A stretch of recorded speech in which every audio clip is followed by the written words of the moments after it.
بسم اللہ الرحمن الرحیم۔ شروع اللہ کے نام سے جو بڑا مہربان اور نہایت رحم کرنے والا ہے۔ عزیز دوستو، السلام علیکم۔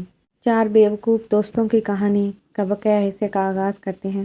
چاروں دوستوں نے جھوٹ بولے اور اپنی اپنی من گھڑت کہانیاں تاجر کو سنائیں، اور اس کے بعد تاجر کو امید بھری نظروں سے دیکھنے لگے۔ وہ ضرور کہے گا کہ ہاں واقعی یہ سچ ہے کہ تم لوگوں نے جھوٹیاں کہانیاں سنائی ہیں۔ لیکن تاجر نے آگے بڑھ کر چوتھے ہاتھ سے ہاتھ ملایا اور اس کو کہا، کیا زبردست دماغ پایا ہے، ایسی ترکیب تو کوئی ذہین آدمی بھی نہیں، اس کے بھی ذہن میں نہیں آ سکتی۔ بالکل سچی کہانیاں سنائی ہیں تم چاروں دوستوں نے۔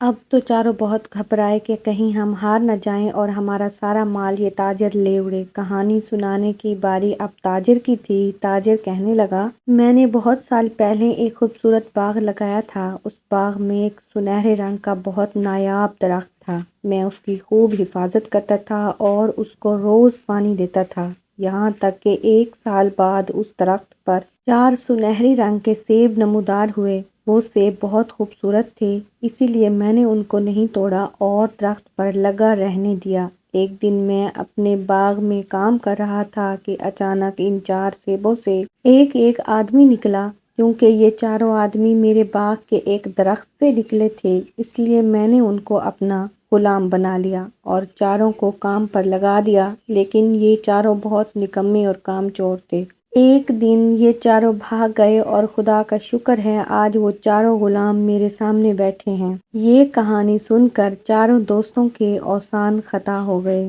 کہانی کا اختتام ویڈیو کے اگلے حصے میں کریں گے۔